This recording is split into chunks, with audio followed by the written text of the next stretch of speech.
வாழ்க வளத்துடன். அனைவருக்கும் அன்பான வணக்கங்கள். எல்லாம் வல்ல இறைவனின் திருவடிகளை என்னுடைய மனம் மொழி மெய்களால் போற்றி பணிகின்றேன். நம்முடைய வாழையடி வாழை யூடியூப் சேனலில் இன்றைய பதிவின் தலைப்பு, யார் அந்த நால்வர்? பரம்பொருளாக இருக்கின்ற சிவத்தின் பெருமை மிகு பல திருமேனிகள் அல்லது உருவங்களில் மிகவும் சிறப்புக்குரிய திருமேனியாக இருப்பது நடராசர் திருமேனி. இதற்கு அடுத்தபடியாக சிறப்புடைய திருக்கோலமாய் இருப்பது தட்சிணாமூர்த்தி என்ற திருவுருவம். அனைத்து பழமையான சிவன் ஆலயங்களிலும் தெற்கு திசை நோக்கி அமைந்திருக்கும் சன்னதியில் கல் ஆல் மரத்தின் கீழ் அமர்ந்திருந்து பாடம் நடத்தும் ஆசிரியர் அல்லது குரு பாவனை திருக்கோலம் அல்லது திரு உருவம்தான் தட்சிணாமூர்த்தி என்று அழைக்கப்படுகிறது. தட்சிணாமூர்த்தி என்ற சொல் ஒரு வடமொழி சொல். இந்த வடமொழி வார்த்தைக்கு நிகரான அற்புதமான தமிழ் சொல் ஆலமர் செல்வன் அல்லது தென்முகக் கடவுள். இது குறித்து ஆலமர் செல்வன் என்ற தலைப்பில் முந்தைய பதிவு ஒன்றில் ஏற்கனவே விளக்கி கூறியிருக்கின்றேன். பார்க்காத அன்பர்கள் அதனை பார்வையிடுமாறு மிக தாழ்மையோடு கேட்டுக்கொள்கிறேன். இந்த ஆலமர் செல்வன் திருக்கோலத்தில் சிவபெருமான் குருவாக அமர்ந்து 4 முனிவர்களுக்கு ஞானத்தை போதிக்கின்றார். இந்த உருவத் திருமேனியின் கீழ் அந்த 4 முனிவர்கள் அமர்ந்து பாடம் கேட்பது போன்ற அமைப்பு அமைக்கப்பட்டிருக்கும். பலரும் இதனை பார்த்திருப்பீர்கள். இதுவரை பார்க்காத அன்பர்கள் இனிமேல் ஆலமர் செல்வனை தரிசிக்கும் பொழுது அவருடைய திருவடிகளுக்கு கீழ் 4 அமர்ந்து பாடம் கேட்பதை சற்று உற்று கவனியுங்கள். நம்முடைய இன்றைய தலைப்பு யார் அந்த 4 என்பதுதான். மிகச்சிறந்த தவ முனிவர்களான சனகர், சனந்தனர், சனாதனர், சனற்குமாரர் என்ற 4 முனிவர்கள்தான் அந்த 4 என்று கூறப்படுகிறது.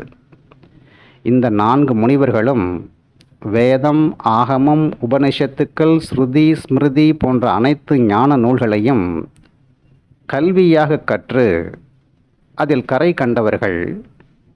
இவ்வாறு அனைத்து ஞான நூல்களையும் கல்வியாக கற்ற இவர்களுக்கு தெளிவு மட்டும் உண்டாகவில்லை.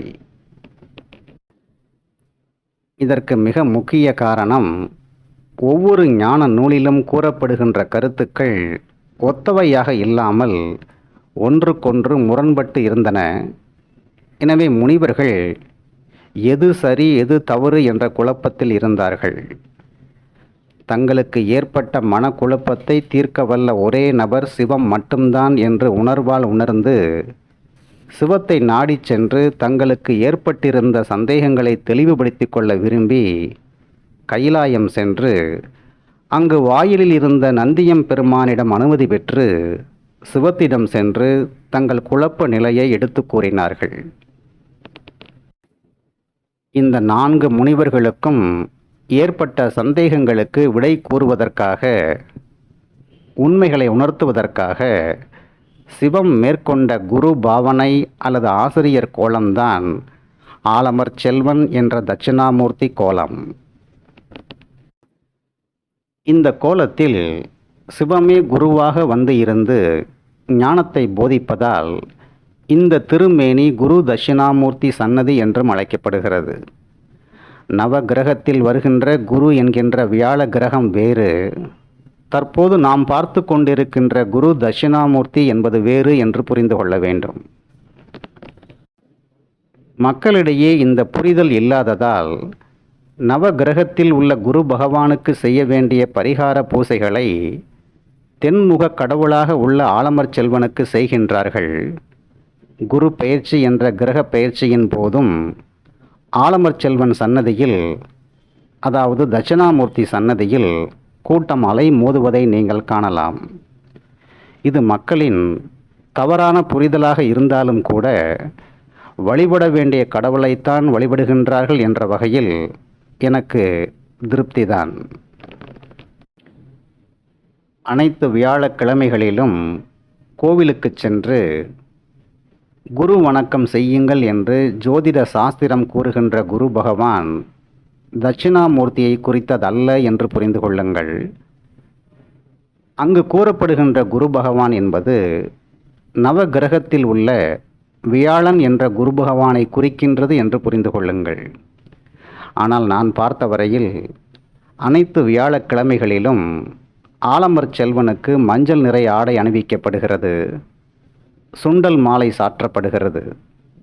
இவ்வாறு வழிபாடு செய்பவர்கள் குரு பகவானுக்கு வழிபாடு செய்வதாக கருதி கொண்டு இவ்வாறு செய்கின்றார்கள். தாங்கள் உண்மையின் பாதையில் பயணித்து பரம்பொருளாக இருக்கின்ற சிவத்தை வழிபடுகின்றோம் என்று அறியாமலேயே வழிபடுகின்றார்கள். அறிந்து வழிபட்டாலும் சரி, அறியாமல் வழிபட்டாலும் சரி, எந்த தெய்வத்தை வணங்கி வழிபாடு செய்தாலும் அனைத்தும் இறுதியாக சிவத்திடம்தான் சென்று சேர்கின்றது என்று புரிந்து கொண்டால் போதுமானது. ஆலமர் செல்வனின் கீழ் அமர்ந்து பணிவாக பாடம் கேட்ட அந்த 4 முனிவர்களுக்கும் சிவம் குரு வடிவில் அமர்ந்து ஞானத்தை போதித்தது, உண்மைகளை உணர்த்தியது.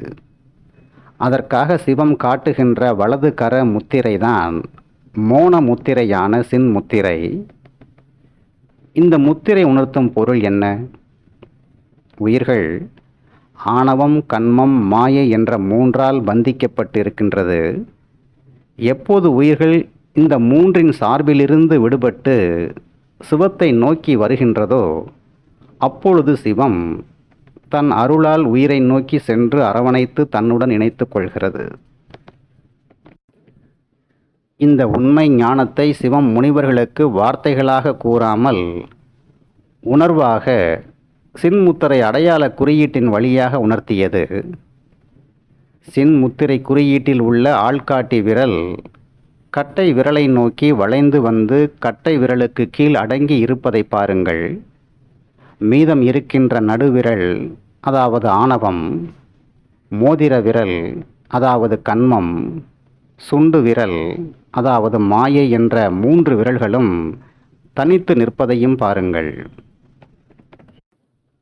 உயிர்கள் எதை விட்டு நீங்க வேண்டும், எதை சார வேண்டும் என்பதை மிக மிக எளிமையாக அற்புதமாக உணர்த்தும் குறியீடுதான் சின்முத்திரை குறியீடு. இந்த குறியீட்டின் மூலம் 4 முனிவர்களுக்கும் உண்மைகள் அனுபவமாக உணர்த்தப்பட்டது. குழப்பத்தில் இருந்து மீண்ட 4வரும் சிவானந்தத்தில் மூழ்கி இன்பத்தை அனுபவித்தார்கள். ஆலமர் செல்வனை அதாவது குரு தட்சிணாமூர்த்தியை வழிபடுவதால் கல்வியில் சிறப்படையலாம் என்று கூறுவது அவ்வளவு பொருத்தமான செய்தியாக படவில்லை. ஏனென்றால் கல்வி ஞானம் இரண்டும் ஒன்றல்ல, வேறு வேறு. ஞானம் என்பது கல்வியையும் கடந்த உயர்ந்த உண்மை. இதை சிவம் உணர்த்தினால் மட்டுமே உணர இயலும்.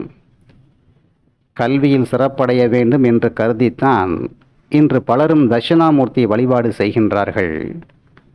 தட்சிணாமூர்த்தி நீங்கள் விரும்பி கேட்கின்ற கல்வியையும் வழங்குவார். ஆனால் அவரிடம் நீங்கள் கேட்டு பெற வேண்டியது கல்வியை அல்ல, அதைவிட உயர்வான ஞானத்தை என்று புரிந்து கொள்ள வேண்டும். கல்வி செருக்கை வளர்க்கும், தன் முனைப்பை வளர்க்கும். ஆனால் ஞானம் செருக்கை அகற்றும், பெருமையை தணிக்கும், தன் முனைப்பை தவிடு பொடியாக்கி உண்மைகளை உள்ளது உள்ளபடி உணர்த்தும்.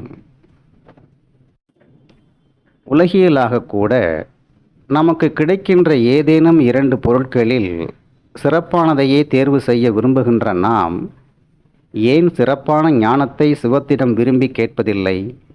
ஏனென்றால் நமக்கு அருளியல் வாழ்வின் மூலம் கிடைக்கின்ற ஆனந்தத்தை விட உலகியல் வாழ்வின் வழியாக கிடைக்கின்ற மகிழ்ச்சியே பிடித்திருக்கிறது. எனவேதான் நாம் ஞானத்தை நாடுவதில்லை. கல்வியின் மூலமாக உலகியலாக பல வெற்றிகளை குவித்து பெருமைகளை வளர்த்து இறுதியில் இவைகள் அனைத்தும் உண்மையல்ல என்று அனுபவத்தில் உணர்ந்து உயிர்கள் தன்னை நாடி வந்து ஞானத்தை கேட்கும் என்று கருதித்தான் சிவம் தட்சிணாமூர்த்தி கோலத்தில் காலம் காலமாக காத்து கிடக்கிறது. கல்வி எனப்படுவது ஞானத்தை சென்றடைய உதவும் ஒரு கருவி மட்டும்தான். கல்வியே ஞானமாகாது என்ற இந்த உண்மையை மிக மிக காலதாமதமாக புரிந்து கொள்கின்றோம். இந்த உண்மை நமக்கு புரிவதற்கே நமக்கு பல கோடி பிறவிகள் தேவைப்படுகிறது. கல்வியே வேண்டாம் என்பதல்ல பதிவின் கருத்து. கல்வியே ஞானம் அல்ல என்று புரிந்து கொள்ள வேண்டும் என்று கூறுகிறேன். இவ்வாறு உண்மைகளை நன்கு புரிந்து கொண்டு கற்ற கல்வியினால் உருவாகின்ற செருக்கு, பெருமை, பொறாமை, இச்சைகளை தனித்து தன் அடக்கத்துடன் வாழ வேண்டும் என்று கூறுகிறேன். இவ்வாறு வாழும் பொழுதுதான் சிவத்தால் உண்மைகள் உணர்த்தப்படும். சரி, ஞானம்தான் இறுதி நிலையா என்றால் அதுவும் இல்லை. ஞானத்தையும் கடந்த மோன நிலையில் சிவத்துடன் கூடியிருப்பதுதான் முடிந்த முடிவான இன்ப நிலை. ஆலமர் செல்வனின் கீழ் அமர்ந்து பாடம் கேட்ட 4 முனிவர்களான சனகர், சனந்தனர், சனாதனர், சனற்குமாரர் என்ற 4வரும் கல்வியில் கரை கண்டவர்களாக இருந்தாலும் அவர்களால் உண்மையை உணர முடியவில்லை என்பதை உற்று கவனியுங்கள். எனவே கல்வியை ஒரு அறிவாக கற்றல் என்பது வேறு, உண்மைகளை உணர்வால் உணர்தல் என்பது வேறு என்று புரிந்து கொள்ள வேண்டும். கல்வியை அறிவாக பாவித்து கற்று அதுவே முடிந்த முடிவு என்று கருதுபவர்கள் உலகியலாக வெற்றியாளர்கள் என்று பாராட்டப்படுவார்கள். ஆனால் கல்வி என்பது ஞானத்தை உணர்வதற்கான கருவி என்று உணர்ந்து கல்வியை அறிவாக மாற்றி பெருமைப்படாமல் பெற்ற அறிவை உணர்வாக மாற்றுபவர்கள்தான் ஞானிகள். இவர்கள் உலகத்தின் பார்வையில் முட்டாள்கள், வாழத் தெரியாதவர்கள். ஆனால் சிவத்தின் பார்வையில் இவர்கள்தான் முத்திக்கு தகுதி உடையவர்கள். இவர்கள் மகிழ்ச்சியை ஒருபோதும் விரும்புவதில்லை.